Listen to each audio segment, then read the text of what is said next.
bucket. I got HDO2s a couple years ago for future proofing. And then DJI came out and you realized the future was digital. No, okay, that's mean. What would you recommend for digital? Oh, you got the HDO2s because you want HDMI input. HD0 or Walksnail, new goggles, or either of the VRX modules. If you have the HDO2s... So, one way to approach this is to say, I'm going to get the VRX module, I'm going to use my existing goggles, and you're not going to get the absolute best of either of the systems. With HD0, you're not going to get the lowest possible latency because of the HDMI input on the HDO2s, and you're not going to get the 90 FPS mode, which also will increase the latency. And in a way, if you think about it, what has HD0 got?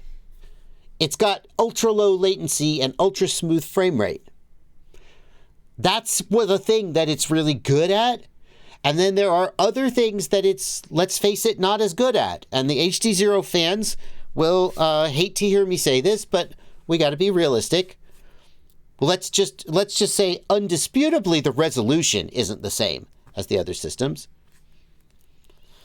You could cherry pick an example where like Walksnail has gotten all blocky and HD0 instead of blocks it has static, but the it's HD0 doesn't get blocky, it gets staticky. So like you could cherry pick some examples where one's preferable to the other, but in general, it doesn't have the same resolution, doesn't have the same range and penetration.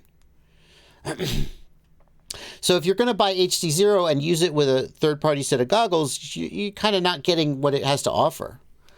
On the other hand, with Walksnail, well, you're still not going to get the 100 frames per second. So you're going to have to use 60 frames per second. But latency was never Walksnail's strong point anyway.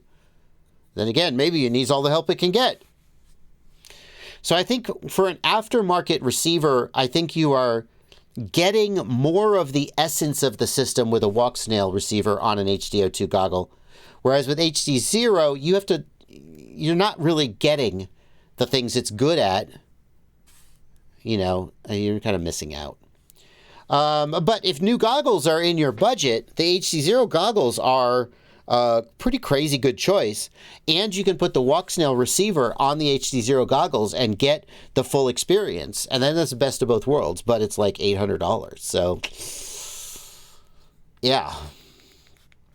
Can I ask, wasn't there an issue with the HDO2 HDMI input? If he's got an old pair, that might be a problem, right? Some of them burned out and stopped working, is what I recall. But Fat Shark fixed them. But I would make sure that the HDMI input works. Just be warned if you have those goggles for 2 years, you might have a burned out HDMI port, or the HDMI port may burn out easily and you may need it replaced. That was a problem that people were seeing when they started using the HDMI with the HDO2s.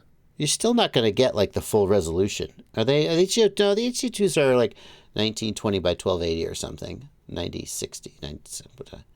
You can get a 720p signal in there. Super Deluxe says, claim your Fat Shark warranty now. I think as an allusion to who knows how long Fat Shark's going to be doing Fat Shark stuff. So, I mean, I have had that thought. And the thing is, I've had that thought for 3 years now, so I kind of shut up about it. When DJI came out, this was 2019, kids, September 2019, the DJI digital FPV system came out, and I thought to myself, that's it, Fat Shark's fucked. What could Fat Shark do? They can't compete with this. Analog's going to go away, and Fat Shark is boned. This is the beginning of the end. And certainly analog market share has gone down. Immersion RC, who was Fat Shark's sister company, they were actually housed in the same building. Basically, Tony Cake's desk was across the other side of the lab, and they were very, very close. They developed the DVR board and the receiver modules for Fat Shark. Tony Cake and Immersion RC went, and now they are a part of Orca, so they've left.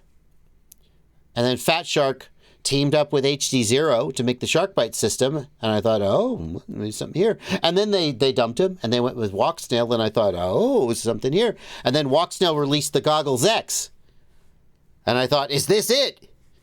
Is this the part where Fat Shark finally has no more friends left to run to say, please help, I can make goggles, but I can't make FPV systems, help me, stay alive? I know, frankly, I'm done counting Fat Shark out at this point.